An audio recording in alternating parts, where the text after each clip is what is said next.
Good that he could talk all day. That's the problem, right?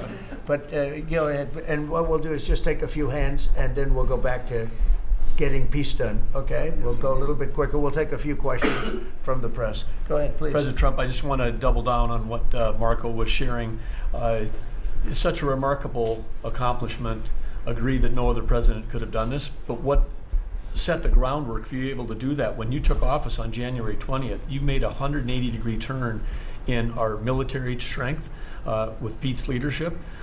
You were the master class in peace through strength. So militarily, we've completely turned around. We've demonstrated that through execution against Iran and others, that we have force. We want to end wars, but we'll use power if we have to. And then secondarily, peace through strength is also the prosperity, having the strongest economy and being willing to wield the power of a tariff in addition to the military power to reorder the globe. Those two things that you're standing on, both economic power and military power, allowed these negotiations to go forward. And I think as you've described, the importance of these economic negotiations and all the trade deals, but that also begins with another 180-degree turn, and that was the 180-degree turn on energy. You have used energy diplomacy to bring prosperity to the American people, and you've used it to bring peace abroad. The combination of those three things have been remarkable, and now we're seeing the remarkable result. And we got one more that I know you want to end with Russia and Ukraine. Energy is going to play a key role in that, and now with this historic agreement, we're in a position working with the Middle East to also end the Russian-Ukraine conflict. So again, congratulations. Thank you very much, Doug. I appreciate it. Maybe I'll go to you for a second. You can just cap out what he said about the military, how well we're doing, and how big it is, and how strong it is. Mr. President, you're exactly right. At the War Department, you don't get peace without strength, and our job is to be the strength part of the equation and deliver that when necessary, as you demonstrated with your Order of Midnight Hammer, and the entire world saw. And I just want to echo what Marco said. It is a personal honor to be able to witness the way you lead and negotiate. I wish people had a full understanding of what that looks like, that historic nature. A lot of us vets, the Vice President, Tulsi, Lee, Doug, probably after decades of war and the chaos that was unleashed through reckless and foolish American policies, never thought this kind of peace would be possible.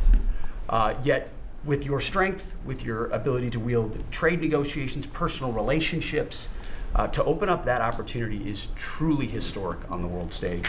And it creates a whole number of other cascading effects. And watching Marco and the Vice President and Steve and Jared, the CIA director, everybody come together to make it happen.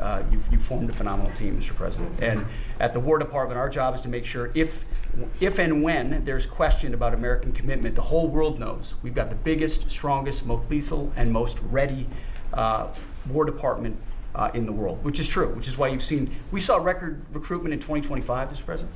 The first 2 weeks of 2026 already blows that out. FY 2026 already blows it out of the water.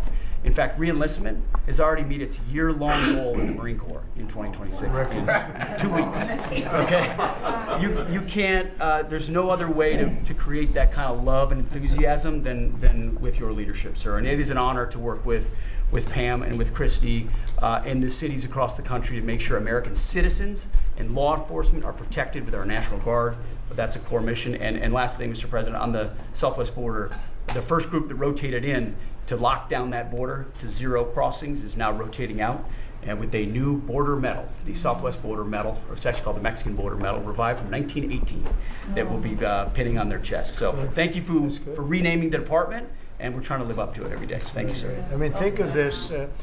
We have record numbers of recruitment. 1 year ago, there were stories, front page stories, that we couldn't get anybody to join the Army, Navy, Air Force, Marines, Coast Guard. My beautiful, I call it our beautiful Space Force. I love our Space Force. It's turned out to be very important. But we couldn't get anybody to join. Nobody wanted to join, including our police and fire. They didn't want to join anything. Recruitment was embarrassing. We couldn't get anybody. And now we're brimming. Now it's, and they're getting in based on merit now. A soldier's a soldier. They come in now based on merit, not based on woke stuff that anybody can qualify. You have to qualify for jobs. You have to qualify for certain types of jobs. And it's amazing. So we were embarrassed a year ago. Think of it, a little bit more than a year ago. I think it stopped on November 5th. I think it really started, this all started on November 5th, the election day. But now everybody wants to be in. We have an overabundance, and maybe we should raise it a little bit. I don't know. I like that idea, sir. But we could raise it. But we have so many people want to join, and they're proud of our country again. JD, could I ask you to say a few words? Yes, sir. So just a couple of things, Mr. President. First of all, congratulations on yesterday. It was a big day to Marco, to Susie, to the entire team. But in particular, viewing it from this perspective where for months, the fake news media attacked you, attacked the entire team, attacked your approach. You know, the definition of insanity is to do the same thing again and again, expecting a different result. The reason we're here is because the president actually charted a different course with a different team. He vested a lot of authority into Steve Witkoff in particular, and that's why we're here. It's because you did something different, and I think it's important to recognize that. I also think the president, you know, Marco mentioned the president's personal touch being a big part of this. The one thing I would say is obviously the President of the United States, a New York real estate billionaire, one of the most famous New Yorkers in the world, has a lot of interaction with a lot of people who are very pro-Israel. I think that was an important set of experiences and life experiences that he brought to the table. He also, of course, knew one of the most famous Palestinians in the world, Chuck Schumer. And I think without that background of knowledge, it would have been impossible to get us to this moment. Second thing I would say, just on Chuck Schumer, the president mentioned this, that Chuck Schumer said this has been very good for us this morning about the shutdown. One of the things that we talked about before all the media came in, and that all of us are going to work on for the rest of the day, we've been working on for days, is how to make the shutdown as painless as possible on the American people. So while Chuck Schumer brags about this being good, and I think the president is right, it's not good for him politically as much as he might think that it is. It's causing real consequences for the American people. There's a low-income food program, the WIC program, that my mom actually used when I was a baby. That program is about to be underfunded, and it's about to get cut off because Chuck Schumer won't open the government. We have troops. The Secretary of War mentioned how well we're doing on recruitment.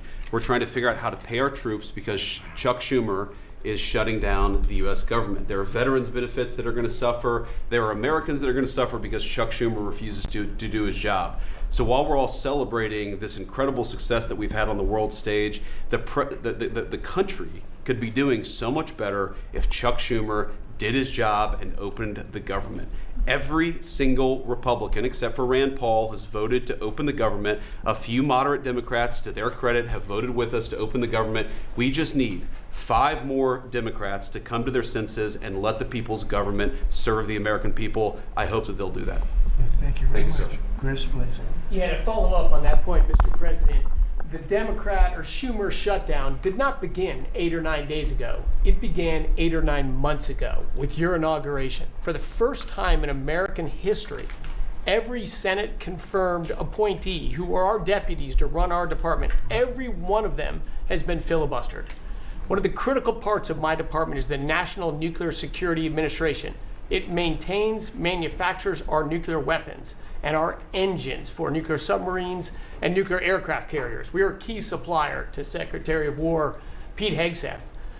They filibustered, the Democrats filibustered the leader, the administrator of the National Nuclear Security Administration, would not let him come into my department until the Republicans 2 weeks ago changed the Senate rules so they could confirm him and we could have a leader.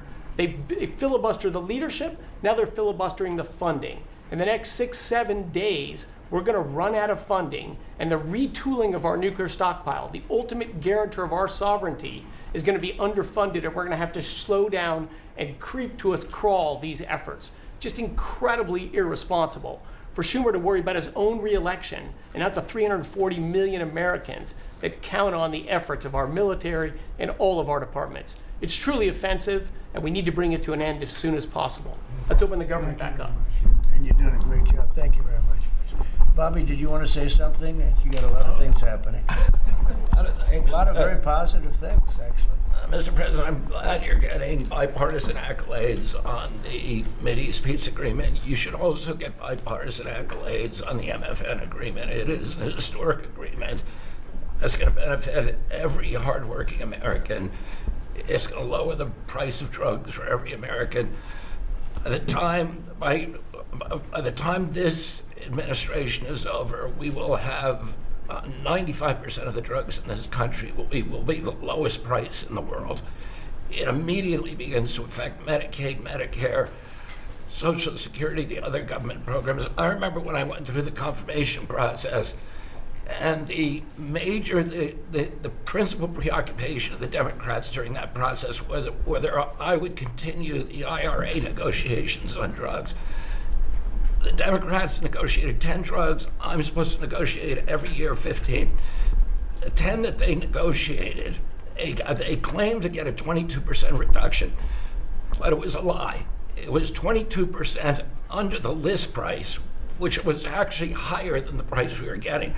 So Medicaid, Medicare ended up paying more for those drugs than they were paying beforehand. They only got a benefit on one drug. One was tied. 8 of them were lower.